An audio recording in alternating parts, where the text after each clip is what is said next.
고린도전서 4장 6절에서 11절 말씀을 봉독합니다.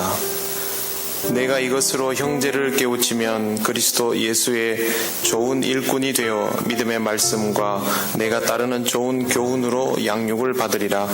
망령되고 허탄한 신화를 버리고 경건에 이르도록 내 자신을 연단하라. 육체의 연단은 약간의 유익이 있으나 경건은 범사에 유익하니 금생과 내생에 약속이 있느니라. 미쁘다 이 말이여 모든 사람들이 받을 만하도다.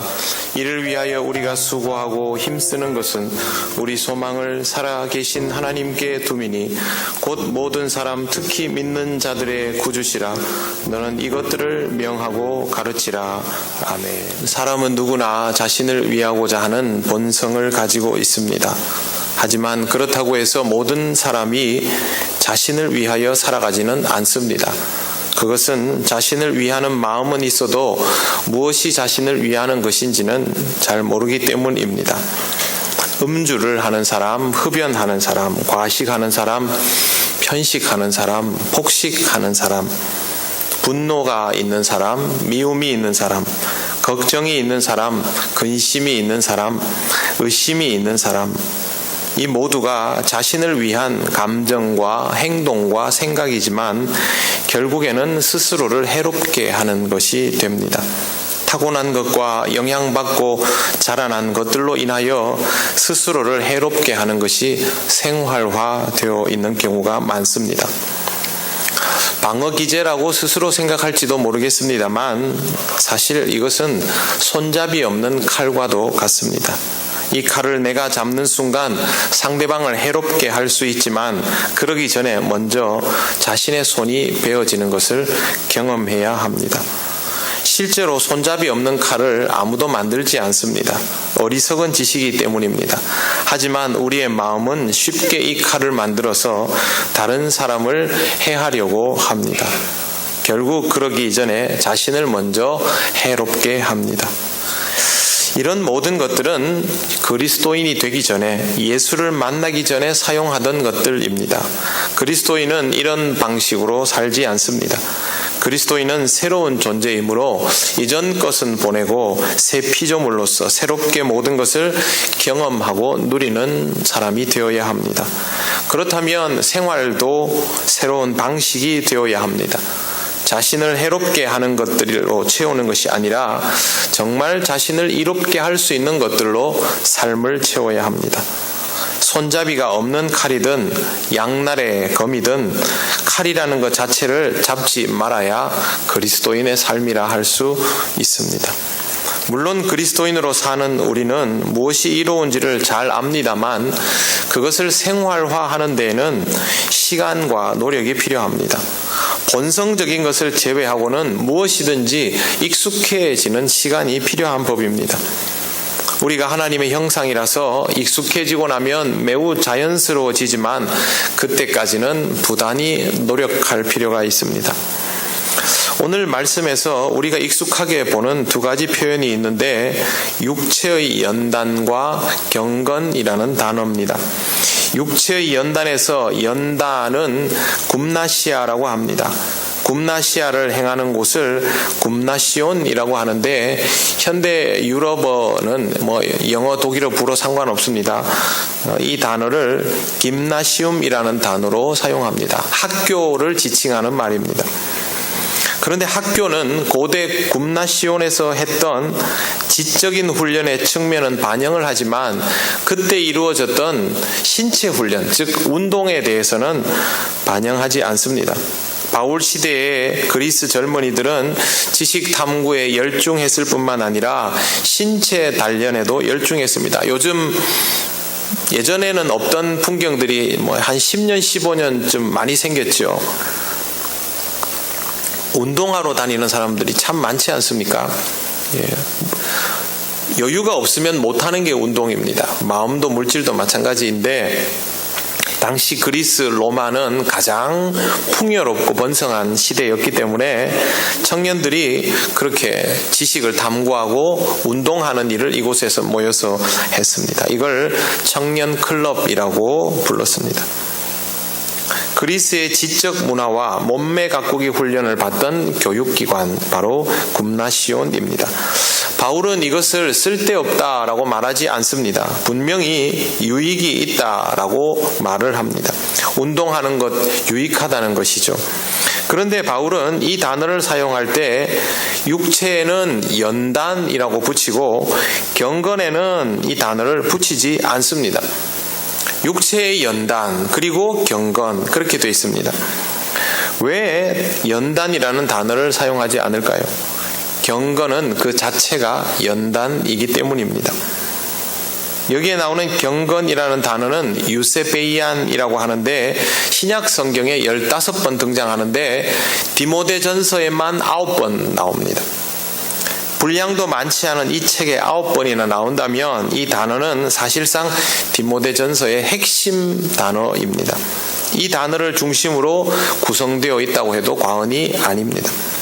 그러니 이 단어를 이해하면 디모데전서 전체를 이해하는 것이나 다름없다 할 수 있는데 과연 경건이 무엇일까? 일반적으로 디모데전서와 같은 이런 목회서신에서 경건이라는 단어는 하나님을 향하여 가기로 구별된 삶을 말합니다. 칼뱅은 이 경건을 이렇게 말하고 있습니다. 순결한 양심으로 하나님을 예배할 수 있는 마음. 이렇게 정의한 이유도 다 똑같습니다. 그런데 하나님께 제대로 예배할 수 있는 마음을 가지는 것은 쉽게 되지 않습니다. 노력이 필요합니다. 그냥 예배당에 와서 앉아 있으면 예배자로 딱 되는 것 아니죠.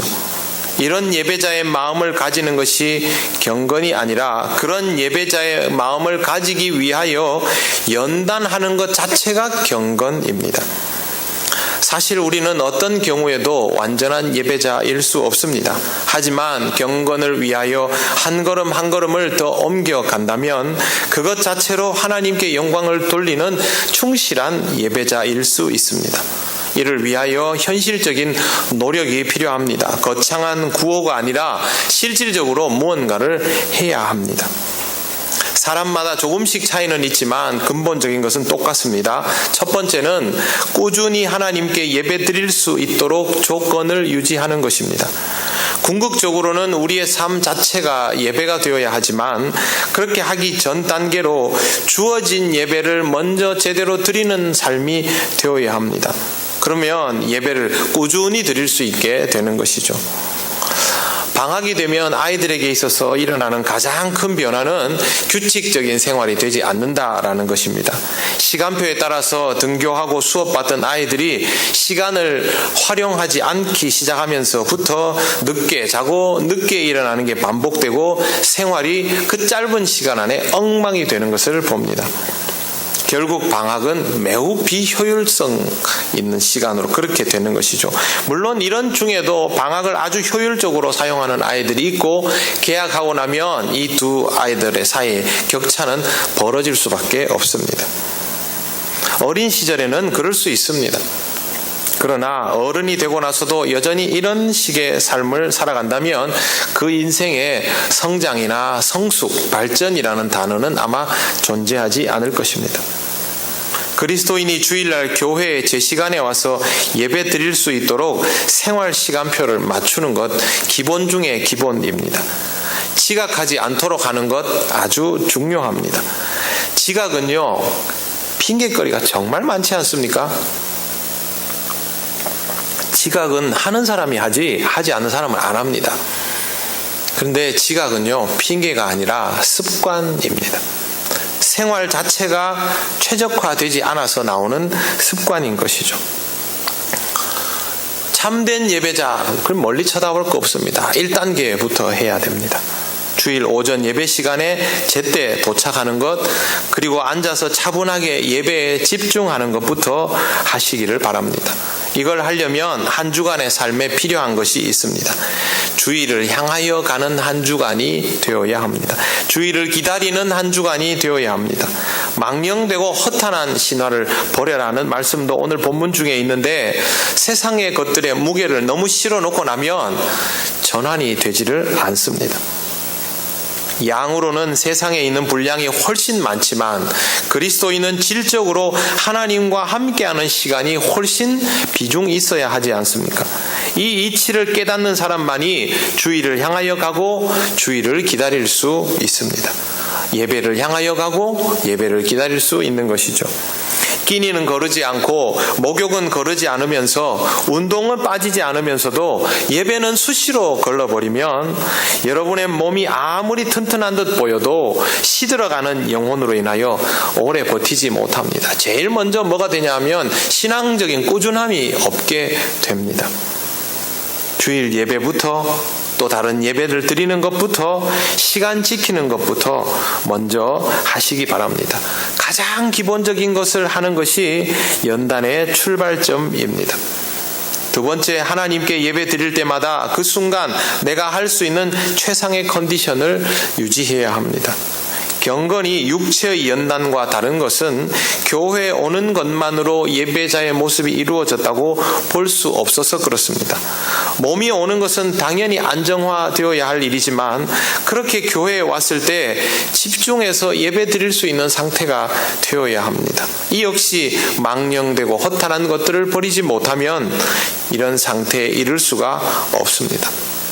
모든 아이들에게 공부 잘하고 싶냐라고 물으면요, 조금 특이한 아이들을 제외하고 다 공부는 잘하고 싶다고 합니다. 하지만 공부는 아무나 잘하는 것이 아니라 공부에 관심 있는 사람이 잘하는 것이죠. 요즘 아이들 게임 정말 잘합니다. 타고났습니다. 그런데 알고 보면 타고난 게 아니고요, 관심이 온통 거기 다 있습니다. 그래서 공부를 잘하는, 예전에는 게임 잘하는 아이들 공부 못한다 그랬죠. 지금 그렇지 않습니다. 공부를 잘하는 아이건 공부를 잘 못하는 아이건 요즘 애들은 다 게임 잘합니다. 왜?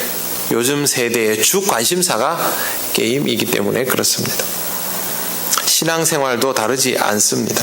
온갖 것에 신경을 다 쓰면서 예배에 집중하기 어렵고 말씀이 제대로 이해가 될 리가 없습니다. 관심이 없으면 지식도 정보도 없습니다. 그러면 어려워지면 용납이 안 됩니다. 받아들여지지가 않죠. 그렇다고 해서 여러분이 이미 알고 있는 것들만을 반복해서 듣는 일은 쉬워 보이지만 도움은 되지 않습니다. 사람은 어려운 것들, 소화하기 힘든 것들을 받아들이면서 성장하는데 그걸 하려면 집중해야 됩니다. 노력이 더 많이 필요합니다. 여러분, 어렵고 힘든 일, 신중한 작업을 해야 할 때 집중하지 않습니까? 집중하지 않으면 큰일 날 일들이 있지 않습니까? 그때는요, 알아서 다 집중을 합니다. 경건은 그런 겁니다. 그래서 경건은 그만큼 힘들고 어려운 일입니다. 굳이 경건이라는 단어에 연단이라는 말을 붙이지 않더라도 그것 자체가 연단일 수밖에 없습니다. 더 나은 예배자가 되기 위해서 여러분 여기에 대해서 노력을 더 기울이시기를 바랍니다. 세 번째, 모든 것이 내면적인 자발성으로 가능해질 때까지 연단해야 합니다. 운동을 처음 배우면요, 강제로 시킵니다. 동작을. 테니스 처음 배울 때 동작과 테니스가 숙련되었을 때의 동작에는 차이가 있습니다. 처음에는요, 라켓을 90도 각도로 잡고 로봇처럼 팔을 움직이게 만듭니다. 탁구도 마찬가지입니다. 라켓이 절대 수직에서 뒤로 뒤집어지면 안 됩니다. 라켓 종목은 다 똑같습니다. 그런데 선수들은 이렇게 안 합니다. 라켓을 벌써 돌려 잡습니다. 그리고 스트로크도 치고 탑스핀도 치고 커트도 하고 멋대로 하는데 라켓 각도도 자유로 하는 거 보이는데 알고 보면요, 그 라켓 각도가 출발할 때는 전부 수직입니다. 본능적으로 그렇게 하는 겁니다. 기본기의 오랜 숙달을 통해서 자연스럽게 몸에 익도록. 저는 예전에 테니스를 즐겨 쳤는데 지금 안 친 지 아주 오래됐습니다. 근데 한번 이렇게 라켓 딱 잡아보면요, 몸이 알아서 움직입니다. 몸이 기억하는 게 그렇게 중요합니다. 신앙생활도 마찬가지입니다. 억지로 습관을 들여서 규칙적인 생활을 하면 굉장히 힘들게 느껴집니다만 그 다음에 이 컨디션을 유지하려고 노력하다 보면 점점 어려워지는구나 라는 생각을 하지만 어느 날부터 내가 알아서 반응을 하고 있는 것, 하나님 앞에 예배자로 자연스럽게 세워져 있는 자기 자신을 느끼게 됩니다. 그때부터 우리 삶에 자발적으로 하나님의 말씀을 채울 수 있는 기능이 자리 잡아집니다. 그렇게 얻어진 기회를 놓치지 않고 생명의 말씀을 먹고 잘 소화시키면 당연히 영적인 성장을 이루게 됩니다. 이렇게 할 때 육체의 연단과는 비교할 수 없는 유익이 주어집니다. 성경에 그렇게 되어 있습니다. 육체의 연단에는 약간의 유익이 있지만 경건은 모든 일에 유익합니다. 모든 일에 유익하다는 말은 육체적인 부분에 대하여 유익할 뿐만 아니라 세상살이에도 유익합니다. 교회 생활에만 유익할 뿐만 아니라 사회생활에도 유익합니다. 많은 사람들이 하나님의 말씀이 세상살이에도 유익하다라는 생각을 잘 하지를 못합니다. 정말 그럴까요? 임지호라는 요리사를 여러분 아실 겁니다. 자연 요리사라고 하는데 방랑자이고 아주 파란만장한 인생을 살았고 기인이기도 합니다. 이 사람은 살아오면서 요리를 몸으로 터득한 사람입니다. 훌륭한 요리 학교 나와가지고 그런 소위 엘리트 코스를 밟아온 사람이 전혀 아닙니다. 불우한 환경에서 자라고 떠돌이 생활을 하면서 식당이란 식당은 안 가본 데가 없고 중식집, 한식집, 요정, 분식집, 양식집, 일식집을 거기 가가지고 설거지부터 시작해서 다 배워오던 사람입니다. 그러면서 요리사의 길을 걷기 시작했고 1980년대 중반에는 사우디 건설 현장에 가서 2,000명의 음식을 책임지는 그런 주방장이 되었고 귀국해서는 서린호텔 한식당 주방장이 됩니다. 훗날에는 양평에 식당을 내고 정착을 하고 자연 요리를 보급을 하고 각종 국제 음식 축제에 초청되어서 한국을 대표하는 요리사 중에 한 사람으로 알려져 있습니다. 이 사람의 특징은 다른 사람은 쓰지도 못하는 들풀을 가져다가 음식을 자유자재로 만듭니다. 물론 이 사람이 이렇게 되기까지 독초를 먹고 죽을 뻔한 적도 많고 하지만 어쨌든 우리가 길에서 보는 그런 들풀로 기가 막힌 음식을 만들어냅니다. 아무데나 갖다 놓고 그냥 요구하면 그 중에서 먹을 만한 것들을 다 조합해서 굉장히 이색적이고 먹을 만한 음식을 만들어내는 사람으로 알려져 있습니다.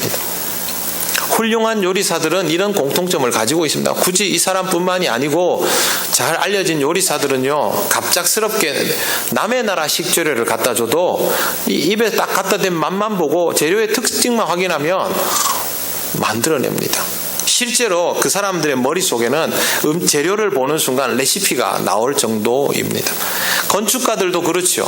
땅만 딱 보여주면 그 위에 그림이 그려진답니다. 도면이 다 머릿속에 나온다고 합니다. 훌륭한 작가들은 소재가 떠오르는 순간부터 글이 써집니다. 어떤 상황에도 대처가 되는 사람들입니다. 인스턴트 식품을 가져다 주어도 요리를 못하는 사람과 이런 요리사와의 차이는 매우 크지 않습니까? 그들에게는 일상인 것이 우리에게는 불가능의 영역이죠. 신앙생활도 똑같습니다. 말씀을 충분히 깊이 있게 이해하고 활용하는 사람에게는 어떤 상황, 어떤 자리에서도 이 말씀을 통한 대처가 가능합니다만 그렇지 않은 사람은 하나님이 상을 차려주셔도 받아먹지를 못합니다. 그런 사람들이 하는 말이 하나님의 말씀은 세상살이에는 별 쓸모가 없더라입니다. 아직도 말씀의 위력을 그 정도로 생각한다면 여러분은 말씀을 제대로 사용치 못하고 있다라고 생각해야 합니다. 인스턴트 식품을 먹어야 하는 삶, 인스턴트 신앙 똑같은 것이죠. 이걸로는 내생이 문제가 아니라 금생의 유익도 찾을 수 없습니다. 금생의 유익을 찾지 못하는 자가 내생의 약속이 보장되겠습니까? 될 리가 없지요. 그래서 우리는 하나님의 말씀을 잘 잘 헤아리고 내 것으로 충분히 소화할 필요가 있습니다. 단언컨대 하나님의 말씀은 교회 안에서만 필요한 것이 아니라 교회 밖에서 필요하고 여러분의 모든 생활 속에서 다 쓰임새가 있고 그 활용도는 무엇보다도 강력합니다. 이걸 깨달을 수 있을 때까지 내 신앙의 정진이 부족하다, 내가 말씀에 대한 이해가 부족하다라는 생각을 꼭 하셔야만 말씀에 대한 갈망을 놓지 않고 갈 수가 있습니다. 오늘 성경 말씀은 디모데에게 주어지지만 모든 사람에게 해당되는 내용입니다. 9절 말씀에 미쁘다 이 말이여 모든 사람들이 받을만 하도다. 믿음으로 이 말씀을 받아들이시기를 바랍니다. 10절 말씀을 읽겠습니다. 이를 위하여 우리가 수고하고 힘쓰는 것은 우리 소망을 살아계신 하나님께 두미니 곧 모든 사람 특히 믿는 자들의 구주시라. 경건을 위하여 우리가 수고하고 힘쓰는 이유는 우리의 소망을 살아계신 하나님께 두기 때문입니다. 살아계신 하나님은 다름 아닌 모든 사람들이 믿는 사람들의 구주입니다. 우리는 이것들을 명하고 가르쳐야 합니다. 그러려면 먼저 충분히 우리 것으로 소화해야 됩니다. 복음은요, 그냥 못 전해줍니다. 복음은 소화시킨 사람이 전달할 수 있습니다. 소화시키지 못하고 전하면 제대로 전달이 될 것 같지만 그냥 막 전하면 되지 않을까? 그렇지 않습니다. 그래서 우리가 먼저 소화해야 됩니다. 신앙생활을 제대로 해보지 않고 신앙이 어떤 것이다 라고 함부로 판단하지 않도록 하시기 바랍니다. 말씀을 깊이 있게 배우고 익히기도 전에 이 말씀이 세상에서는 쓸모가 없다라고 단정하지 않도록 하시기를 바랍니다. 하나님 앞에서 경건을 이루어 가십시오. 순결한 양심으로 하나님을 예배할 수 있는 마음, 이걸 가지셔야 합니다. 먼저 주일 예배 시간에 가지시고 또 다른 예배의 자리에서도 이 마음을 유지하십시오. 수요 기도회와 새벽 기도회도 가능하다면 여러분의 삶에 소중한 신앙의 규칙이 되고 약속이 되도록 만들면 그만큼 유익할 수 있습니다. 어떤 예배의 자리에서도 그런 마음이 된다면 그만큼 여러분의 신앙은 성숙해질 것입니다. 그리고 예배가 아닌 어떤 순간에도 하나님께 예배할 수 있는 예배자의 마음을 가지시기를 바랍니다. 사랑하는 성도 여러분, 경건한 사람이 되시기를 바랍니다. 하나님께서 여러분의 삶 자체를 예배로 받아주시고 은혜로 채워주실 것입니다.